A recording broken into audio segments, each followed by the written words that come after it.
অথচ এই কলবের মধ্যে আমরা শয়তানকে বসায় দিয়েছি। আমরা শয়তানকে তাড়াইতে না পারার কারণে আমরা এই সমাজের মধ্যে খারাপ অশ্লীল কাজগুলা করতেছি। মানুষের সঙ্গে খারাপ ব্যবহার, মানুষের সঙ্গে ছলছাতুরি, মিথ্যা কথা বলা, মিথ্যা তহমত দেওয়া, মানুষের সাথে অন্যায় ভাবে ভক্ষণ করা, মানুষের ধন সম্পদ লুটে খাওয়া, হারাম গুলো আপনি খাইতেছেন, কোন হারাম কাজগুলো আপনি করতেছেন, ভালো কাজের দিকে আসতেছেন না।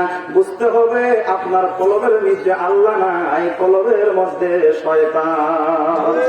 Dhaka is the capital of Bangladesh. বাংলাদেশের রাজধানীর নাম হলো ঢাকা।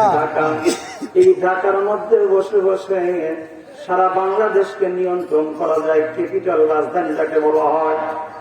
ঢাকায় বৈশা তামাম বাংলাদেশ নিয়ন্ত্রণ করা যায়। বেতার কেন্দ্র হলো ঢাকা। কেবলাগান হুজুর বললেন, বাবা এই গোটা দেহ রাজ্যের রাজধানী হলো কলব। এই কলবের মধ্যে, এই কলব থেকে তামাম গোটা অঙ্গ প্রত্যঙ্গকে নিয়ন্ত্রণ করা হয়। এই কলব যিনি নিয়ন্ত্রণ করবেন, এই কলবের মধ্যে যিনি বসবেন, এই কলবের ড্রাইভার যিনি হবেন, তার কথাই আপনার অঙ্গ প্রত্যঙ্গ গুলি মেনে চলবে। এখন কলবের মধ্যে যদি শয়তানকে আপনি বসায় দেন, আপনি শয়তানের দোকায় পড়ে যাবেন। হাত খারাপ কাজ করবে, পা খারাপ দিকে যাবে, আপনার জবান দিয়ে খারাপ অশ্লীল বাক্য, অশ্লীল শব্দ বাড়াবে, আপনার চোখ দিয়ে খারাপ জিনিস আপনি দেখবেন, মন মাইন্ডের মধ্যে খারাপ চিন্তা আনবেন। এক কথায় আপনার সর্ব অঙ্গ প্রত্যঙ্গ গুলো খারাপ দিকে ধাবিত হবে।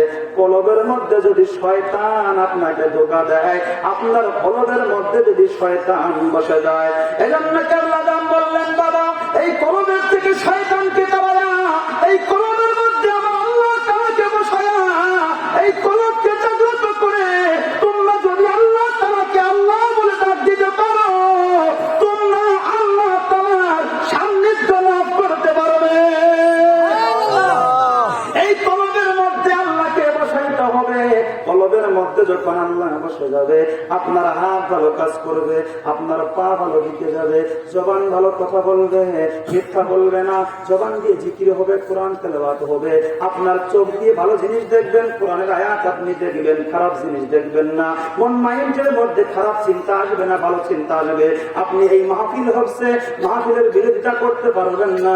আপনি এই মাহফিলের দিকে আপনার আসতে হবে, পা ভালো দিকে চলে আসবে, মসজিদের দিকে যাবেন, যাত্রার প্যান্ডেলে যাবেন না, মাহফিলে আসবেন, এক কথায় ভালো কাজ আপনি করবেন। এই কলবের মধ্যে যদি আল্লাহকে বসাইতে পারে, সবাই বলেন নাই এই কলবের মধ্যে কাকে বসাবেন? আল্লাহ। আপনারা কি বিরক্ত হচ্ছেন? এজন্য আমার আমি আলোচনার এখান থেকে কান দিব। আমি এখনো ভূমিকার মধ্যে আছি, মেন আলোচনার মধ্যে ঢুকতে পারি নাই। এই কলম এমন একটা বস্তু যেটাকে দেহ রাজ্যের রাজধানী বলা হয়। সুবহানাল্লাহ। এই কলম থেকে তামাম অঙ্গ প্রত্যঙ্গকে নিয়ন্ত্রণ করা হয়। অথচ এই কলবের মধ্যে আমরা শয়তানকে বসায় দিয়েছি। আমরা শয়তানকে তাড়াইতে না পারার কারণে আমরা এই সমাজের মধ্যে খারাপ অশ্লীল কাজগুলা করতেছি। মানুষের সঙ্গে খারাপ ব্যবহার, মানুষের সঙ্গে ছলছাতুরি, মিথ্যা কথা বলা, মিথ্যা তহমত দেওয়া, মানুষের সাথে অন্যায় ভাবে ভক্ষণ করা, মানুষের ধন সম্পদ লুটে খাওয়া, হারাম গুলো আপনি খাইতেছেন, কোন হারাম কাজগুলো আপনি করতেছেন, ভালো কাজের দিকে আসতেছেন না। বুঝতে হবে আপনার কলবের মধ্যে আল্লাহ নাই, কলবের মধ্যে শয়তান। এই শয়তানকে তাড়ানোর জন্য জামানার সমস্ত আল্লাহর ওলিরা সবক দিয়েছেন। আল্লাহর ওলিরা এই কলবের মধ্যে শয়তানকে তাড়ায়া আল্লাহ বসার ব্যবস্থা করেছেন। ঠিক কি? সেই পীর ছিল আমার পীর বিশ্ব ওলি খাজা ফরিদপুরি, কলবের সবক দিয়েছেন। বলেন কলবের সবক। শাহাদাত আঙ্গুল মোবারক দিয়ে বুকের বাম স্তনের 2 আঙ্গুল নিচে লতিফায়ে কলব, এই কলবের মধ্যে সবক দিয়ে বলেছেন, বাবা এই কলব এমন একটা বস্তু যেখানে হরদম হর নিঃশ্বাসে আল্লাহ আল্লাহ আল্লাহ আল্লাহ জিকির জারি থাকে। যার জিকির জারি হয়ে যাবে ওই ব্যক্তি মহা কামেল হয়ে যাবে, জায়গায় বসে আল্লাহ এবং রাসূলকে দেখতে পারবে। জলে কম সুবহানাল্লাহ। শহীদ পড়েন আল্লাহুম্মা সাল্লি আলা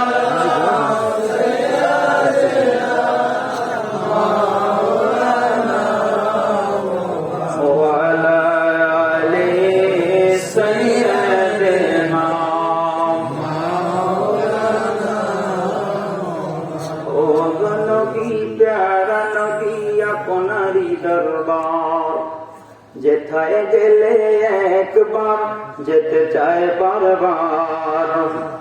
দো জাহানে চলে শুধু তোমার জমিদারি, আল্লাহু আকবার।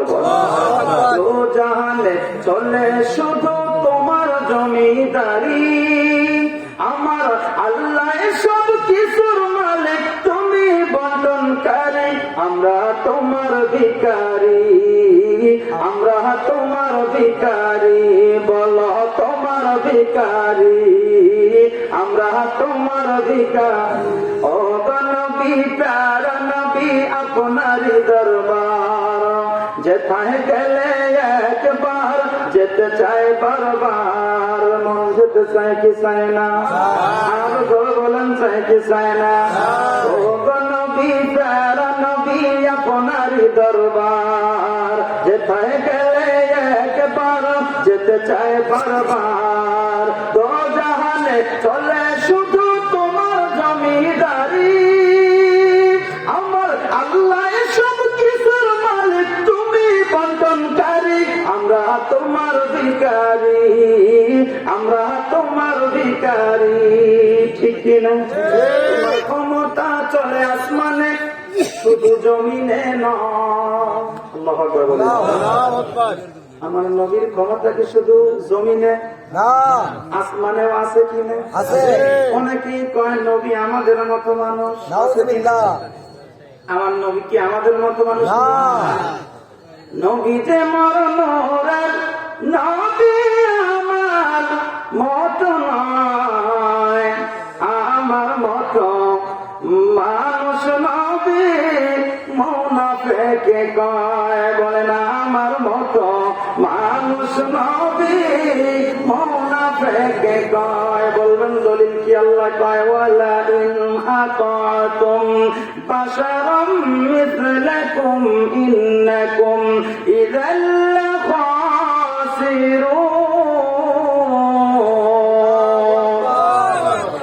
আল্লাহ জানা দিলেন দুনিয়ার মানুষ শোনো, ওয়ালা ইন আতাতুম বাশারাম মিথলাকুম, তোমরা যদি তোমাদের মতো সাধারণ কোন ভাষার সাধারণ কোন মানুষের আনুগত্য করো, আল্লাহ তাআলা জানা দিলেন ইন্নাকুম ইযাল লাখাসিরুন, নিশ্চয়ই তোমরা ক্ষতিগ্রস্তদের অন্তর্ভুক্ত হয়ে যাবে।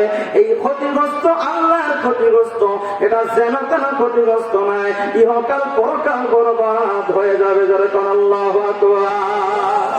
আবার আল্লাহ বলেন মাইয়ুতির রাসূল ফাকাদ আতা আল্লাহ, রাসূলুল্লাহর গোলামি করলে আল্লাহর গোলামি হয়ে যায়। মাইয়ুতির রাসূল, আল্লাহ কয় ও দুনিয়ার মানুষ শোনো, মাইয়ুতির রাসূল ফাকাদ আতা আল্লাহ, আমি আমার রাসূলুল্লাহর গোলামি করলে আমি আল্লাহ তাআলার গোলামি হয়ে যায়। জবান খুলে বলেন আল্লাহু আকবার। আল্লাহ মানা নবী মানা নয়, নবী মানলে আল্লাহ মানা হয়। বলো আল্লাহ মানা নবী মানা নয়, নবী মানলে আল্লাহ মানা হয়। পৃথিবীর মুসলমান শুনে রাখেন, আমার নবী যেই নবীর ক্ষমতা শুধু জমিনে নয়, আমার নবীর ক্ষমতা আসমানে।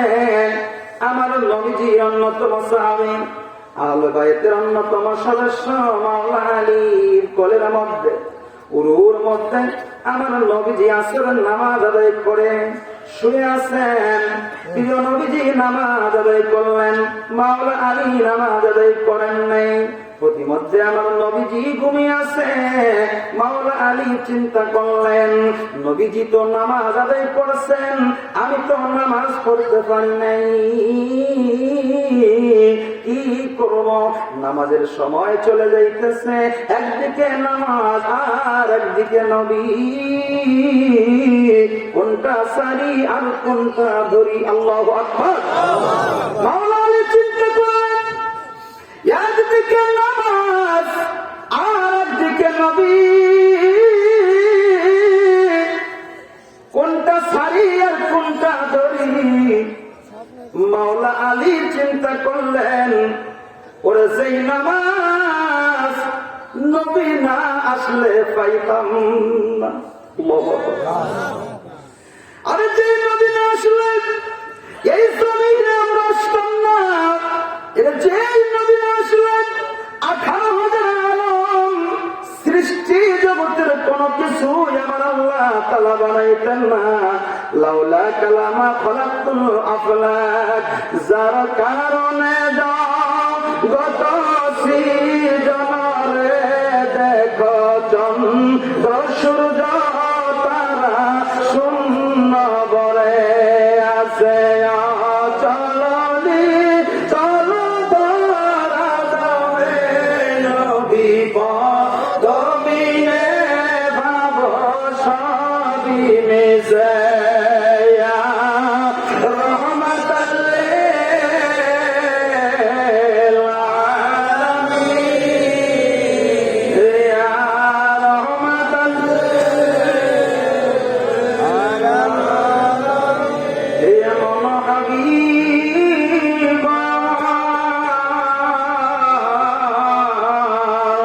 মুক্তির কারণে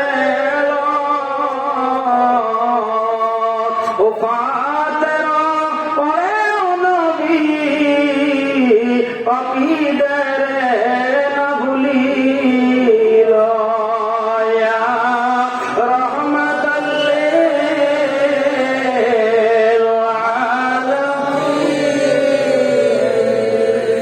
পৃথিবীর মুসলমান শুনে রাখেন, মাওলা আলী চিন্তা করলেন, নবীজি ঘুমিয়ে আছে, নবীজিকে কষ্ট দিয়ে যদি আমি নামাজ পড়তে যাই হয়তো আল্লাহর হুকুম পালন হবে, কিন্তু নবীকে কষ্ট দিলে যদি আল্লাহ তাআলা নারাজ হয়ে যায়, আমার নবীকে কষ্ট দিলে যদি আমার নবী যদি কষ্ট পেয়ে যায়, আর নবী কষ্ট যদি পেয়ে যায় আমি বাঁচতে পারবো না, ইহকাল পরকাল বরবাদ হয়ে যাবে।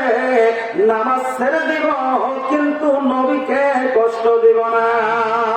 আল্লাহু আকবার বলেন। আমরা কেন নবীর কথা বলি, আমরা কেন নবীকে এত ভালোবাসি? আমার বাবারা, নবীকে ভালোবাসতে হবে কিন্তু নামাজ বাদ দিয়ে নয়। নবীকে ভালোবাসবেন মা বাবাকে ছেড়ে দিয়ে নয়। নবীকে ভালোবাসবেন, নবীকে ভালোবাসলে আপনি নবীর আনুগত্য করলে, নবীর গোলামি করলে নামাজ পড়তে হবে, সুন্নতি লেবাস আনতে হবে। নবীর গোলামি করলে সমস্ত আমলগুলি করতে হবে, যেহেতু আল্লাহ বলেন মা আতাকুমুর রাসূলু ফাখুযুহু ওয়া মা নাহাকুম আনহু ফান্তাহু। আমার নবীজি যা যা বললেন তোমরা তা মেনে নাও, আমার নবী যার থেকে নিষেধ করলেন তোমরা বিরত থাকো। জোরে বলো আল্লাহু আকবার। আমার নবীজি যা বললেন মেনে নিতে হবে। নবীজি বললেন আসসালাতু মিরাজুল মুমিনিন, নামাজ মুমিনের জন্য মেরাজ। আসসালাতু মিফতাহুল জান্নাহ, এই সালাত হলো জান্নাতের চাবি। তাইলে নামাজ পড়ার দরকার আছে কি না? একটু জোরে কম আছে। নামাজ পড়তে চাই না কি?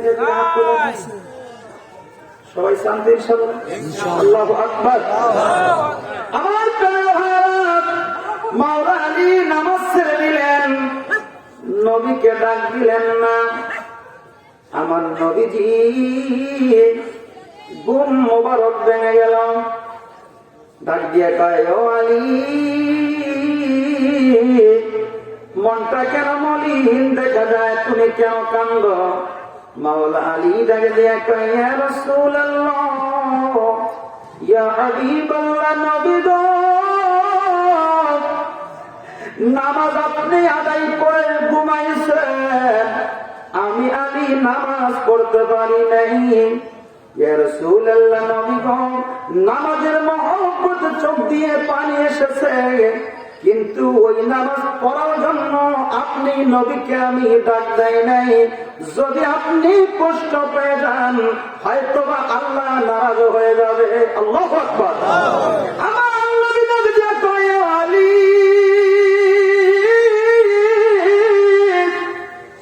ও আলী, এই মুহূর্তে আমার আল্লাহ তাআলা জানায়া দিয়েছেন আপনি আলী আলীর প্রতি আমার আল্লাহ বড় খুশি হয়ে গেছে।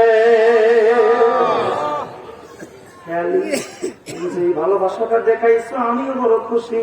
এখন তুমি নামাজ পড়তে চাও কিনা? মাওলা আলী দেখে দিয়া কয়, ইয়া রাসূলুল্লাহ, ইয়া হাবিবাল্লাহ, নবী গো,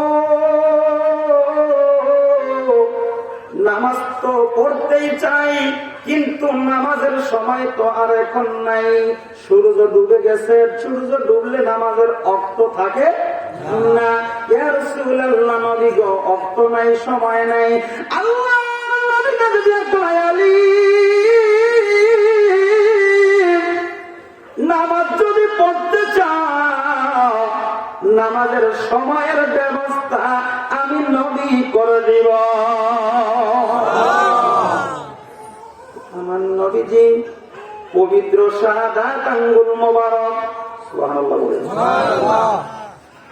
পবিত্র শাহাদাত আঙ্গুল ওই ডুবন্ত সূর্যের দিকে ইশারা করতে দেরি, ডুবন্ত সূর্য উদিত হয়ে আসরের নামাজের ওক্ত হতে দেরি করল না। তোমার ক্ষমতা চলে আসমানে, শুধু জমিনে নয়। তোমার ইশারায় ডুবন্ত সূর্য আবার উদিত হয়। তোমার মাঝে যার কথা কি শেষ করিতে পারি? আল্লাহু আকবার বলেন। খেজুর গাছের ডাল হয়ে যায় ডাল তরবারি, আমরা তোমার ভিখারি, আমরা তোমার ভিখারি।